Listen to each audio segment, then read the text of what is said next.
Hi hello ಎಲ್ಲರೂ welcome back to my channel. ಇದೇ first time ನನ್ನ ಚಾನಲ್ ನೋಡ್ತಾ ಇದ್ದರೆ ಪ್ಲೀಸ್ ಸಬ್ಸ್ಕ್ರೈಬ್ ಮಾಡಿ, ಹಾಗೆ ಬೆಲ್ ಬಟನ್ನ ಕ್ಲಿಕ್ ಮಾಡಿ. ಗುರುಗಳ ಹೇಳಿದ ಥರನೇ ಎಲ್ಲ ವ್ರತಗಳನ್ನು ಮಾಡ್ತಾ ಇರ್ತಾರೆ. ನೀವು ಬೆಳಿಗ್ಗೆಯಿಂದ ಸಾಯಂಕಾಲ ಸೂರ್ಯ ಮುಳುಗೋವರೆಗೂ ನಾಳೆ ಬೆಳಿಗ್ಗೆ ತನಕ ಮಾತಾಡೋ ಹಾಗೆ ಇಲ್ಲ ಅಂತ ಹೇಳಿರ್ತಾರೆ. ಹಾಗಾಗಿ ಗೌರಿ ಮತ್ತು ಈ ಕಡೆ ರಾಜ ಅವರಿಬ್ಬರು ಕೂಡ ಅದನ್ನು ಅನುಸರಿಸ್ಕೊಂಡು ಹೋಗಲೇಬೇಕಾಗಿರುತ್ತೆ. ಹಾಗಾಗಿ ಆ ವ್ರತನ ಪೂರ್ಣ ಮಾಡಲು ಇಬ್ಬರು ಮೌನವಾಗಿ ಇರಬೇಕು ಅಂತ ಹೇಳಿರ್ತಾರೆ. ಹಾಗಾಗಿ ಇಬ್ಬರು ಮೌನ ವ್ರತದಲ್ಲೇ ಇರ್ತಾರೆ.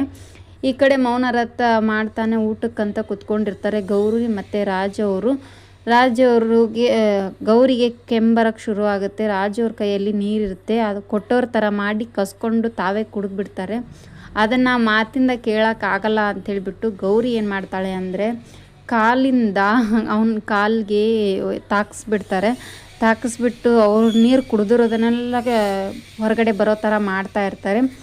ನೋಡಿದ್ಯಾ ನಾ ಯಾವ ಥರ ಮಾಡಿದೆ ಅಂತ ಮನಸಲ್ಲೇ ಅಂದ್ಕೊಳ್ತಾ ಇರ್ತಾರೆ. ಹಾಗೆ ರಾಜವ್ರ ಕೈಯಿಂದ ಎಷ್ಟೇ ಪ್ರಯತ್ನ ಮಾಡಿ ನೀರಿಸ್ಕೊಂಡ್ರೂ ಕೂಡ ನೀರು ಕೊಡ್ತಾನೆ ಇರಲ್ಲ.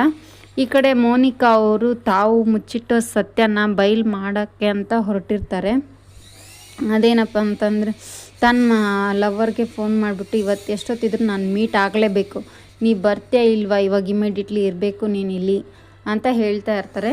ಮೋನಿಕಾ ಇಟ್ಟಿರೋಂಥ ಸತ್ಯನ ತಂಗಿಗೆ ಗೊತ್ತಾದರೆ ಏನು ಮಾಡ್ತಾಳೆ? ಹಾಗಾದರೆ ಫಾಲೋ ಮಾಡಿಬಿಟ್ಟು ಎಲ್ಲನ ಕಂಡು ಹಿಡಿತಾಳೆ. ಹಾಗೆ ಮದುವೆಗೆ ಅಂತ ಹುಡುಕ್ತಾ ಇರೋ ಮನೆಯವರು ಹುಡುಗನ್ನ ಅವ್ರನ್ನೇ ಒಪ್ಕೊಂಡು ಮದುವೆ ಆಗ್ತಾಳೆ, ಇಲ್ಲ ತಾನು ಇಷ್ಟಪಟ್ಟಿರೋ ಹುಡುಗನ ಇವನೇ ಅಂತ ತೋರಿಸ್ತಾಳೆ ಏನು ಅಂತ ನೋಡಬೇಕು. ಇದೇ ಥರ ವಿಡಿಯೋಸ್ ಬೇಕಾಗಿದ್ದರೆ ಕಮೆಂಟ್ ಬಾಕ್ಸಲ್ಲಿ ಕಮೆಂಟ್ ಮಾಡಿ. Thank you for watching, keep support. Thank you.